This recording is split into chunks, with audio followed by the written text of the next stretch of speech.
Hati kami penuh pengucapan syukur ya Tuhan, bila di siang hari ini kembali kami datang memuji dan memuliakan nama Tuhan. Tuhan kami, Tuhannya Barata, yang ada di Sanggau sekitarnya. Terima kasih Tuhan Yesus buat segala kebaikan dan kemurahan-Mu yang sudah menghantar kami tiba di rumah keluarga kami ini. Dengan rasa syukur kami akan boleh menaikkan pujian. Terima kasih Bapa di surga, dan saat ini Tuhan kami mau belajar membuka pintu hati kami, mata rohani kami, untuk kami dapat menerima kebenaran firman Tuhan yang akan kami renungkan sesaat lagi Tuhan. Biarlah urapi hati kami, kuasai kami, sehingga kami boleh fokus dan tertuju hanya kepada kebenaran Tuhan saat ini. Dalam nama Tuhan Yesus Kristus yang hidup, kami sambut firman-Mu dengan bersyukur. Amin. Baik Bapak Ibu dan saudara dikasih Tuhan, kita boleh pada saat ini, karena kita tahu Tuhanlah yang kita akan renungkan firman Tuhan dalam kitab Yohanes pasal 6. Yohanes pasal 6 ayat 1 sampai ayatnya yang ke-15. Kalau kita memperhatikan di sana, ini merupakan satu anugerah Tuhan dan perkara besar yang Yesus lakukan terjadi pada saat itu. Dikatakan Yesus memberi makan 5.000 orang.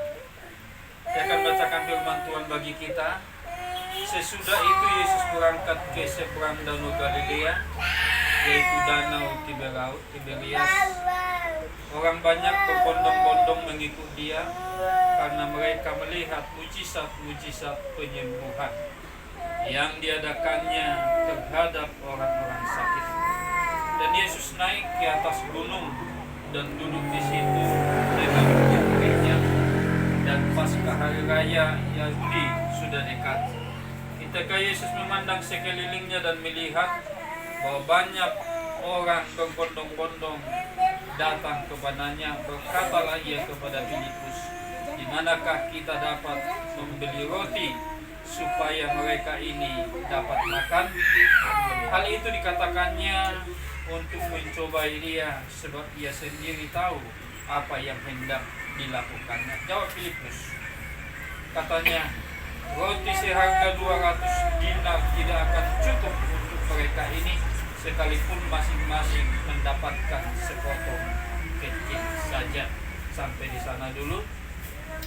Nah Bapak Ibu yang dikasihi oleh Tuhan, pasal ini memberikan keyakinan kepada umat Kristen, umat percaya, yang bertujuan agar kita tidak perlu khawatir akan kemiskinan dan kekurangan kebutuhan jasmani.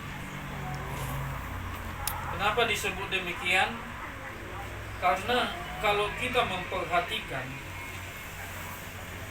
dari beberapa peristiwa yang Tuhan Yesus lakukan ketika Yesus ada di tengah-tengah dunia dalam memberitakan firman Allah, banyak mujizat yang dilakukan oleh Yesus terjadi.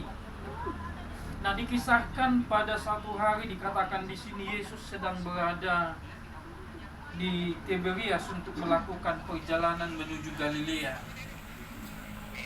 Di saat itu dikatakan, saudara, ada banyak orang yang datang berbondong-bondong. Yang mereka lihat di sana, saudara, kalau pengakuan mereka di dalam ayat 2 dan ayat 3 ini, yang mereka inginkan adalah mujizat Yesus, kesembuhan dan perkara besar yang Yesus telah lakukan, itu mereka lihat. Misalnya orang disembuhkan, dan banyak hal lagi yang Tuhan Yesus lakukan pada saat itu.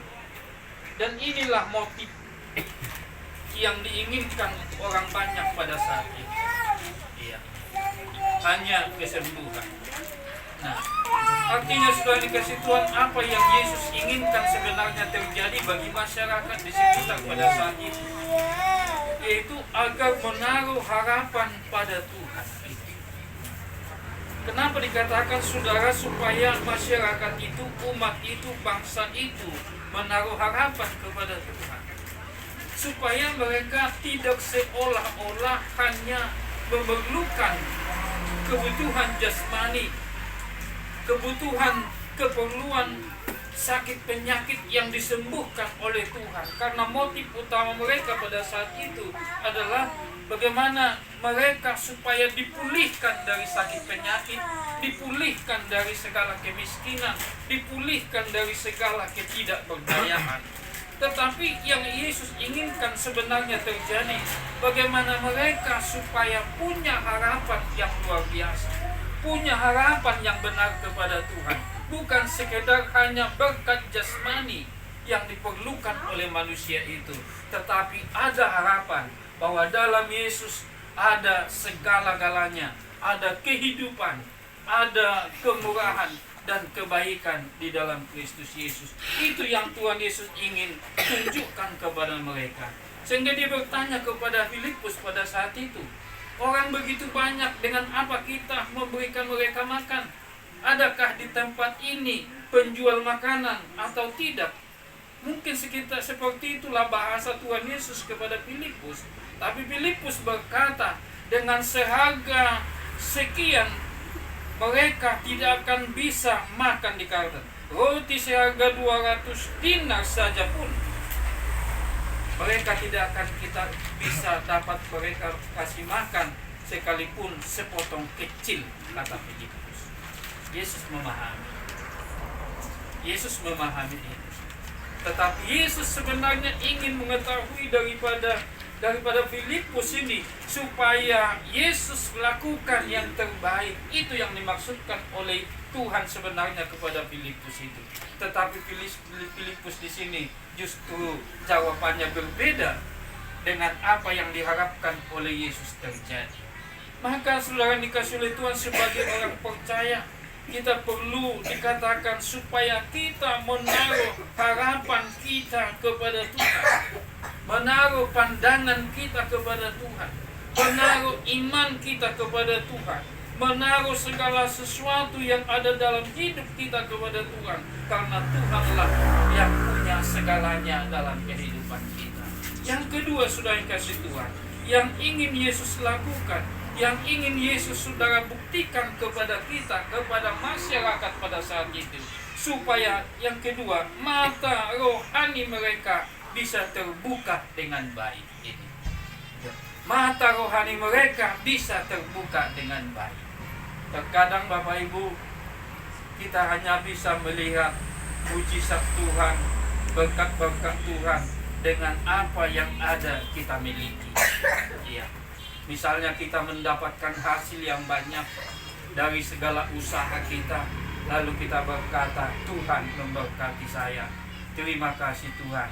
Sekarang saya melihat mujizat Tuhan terjadi bagiku, karena Tuhan mencukupkan begitu banyak harta benda, begitu banyak kekayaan bagiku. Mungkin itu seringkali menjadi pemikiran manusia atau umat Kristen pada saat ini. Namun jauh lebih besar daripada itu Bapak Ibu, yang Tuhan inginkan terjadi bagi kita, agar kita boleh menyimak kembali, membuka mata rohani kita, bahwa hidup itu adalah berkat yang luar biasa. Hidup itu adalah berkat yang sangat besar terjadi bagi kita, yang tidak bisa kita tinggalkan dari kehidupan kita. Kenapa saya berkata demikian? Ketika saya selalu merenungkan begini, ketika saya tidur di malam hari, bangun di pagi hari, itu saya rasa mimpi kita rasakan Bapak. Kenapa? Karena di sepanjang malam kita tidur, kadang kita tidak merasa apa-apa kecuali kita sedang mimpi, atau kita digigit nyamuk, sakit kita pukul dan kita terbangun. Tetapi Begitu banyak saudara, atau begitu sering kita tidak merasakan bahwa kenyamanan tidur itu membawa kita hingga pagi hari. Dan ketika kita bangun pagi hari, kita terkejut bahwa kita masih ada hidup. Seandainya kita mati di malam itu, apa yang terjadi Bapak Ibu? Nah, karena itu perlu kita syukuri hidup kita ini. Perlu kita nikmati saudara dikasih Tuhan dengan berjalan positif, dengan membuka mata rohani kita bahwa yang kita alami dalam hidup kita adalah anugerah Tuhan, adalah pertolongan Tuhan, bukan semata-mata berkat jasmani yang menjadi bagian terindah yang bisa kita rasakan dalam hidup kita. Tetapi ketika kita bisa hidup, kita bisa melihat dunia ini, itulah berkat terindah bagi kita. Tidak seperti di sini sudah kasih Tuhan bagaimana keadaan masyarakat pada saat mereka membuka mata mereka, saudara, terbukalah mata rohani mereka. Karena apa? Karena Yesus mengubahkan 5 roti dan 2 ikan. Iya. Yesus mengubahkan saudara 5 roti dan 2 ikan. Yang makan dikatakan kurang lebih 5.000 orang dewasa. Ini saudara belum termasuk anak-anak. Bahkan yang menjadi saudara hal yang luar biasa, makanan itu dikatakan sisa masih 12 keranjang. Hal yang sangat luar biasa, di luar pemikiran manusia saudara, di luar pemikiran manusia. Dan itu Tuhan lakukan. Supaya apa? Mungkin manusia ini lebih terbuka matanya dengan hal-hal jasmani. Makanya Yesus lakukan itu supaya mereka boleh terbuka mata rohani mereka bahwa Yesus itu adalah Allah yang hidup, yang hadir di tengah-tengah dunia untuk melakukan mujizat-mujizat dan menyelamatkan kehidupan manusia.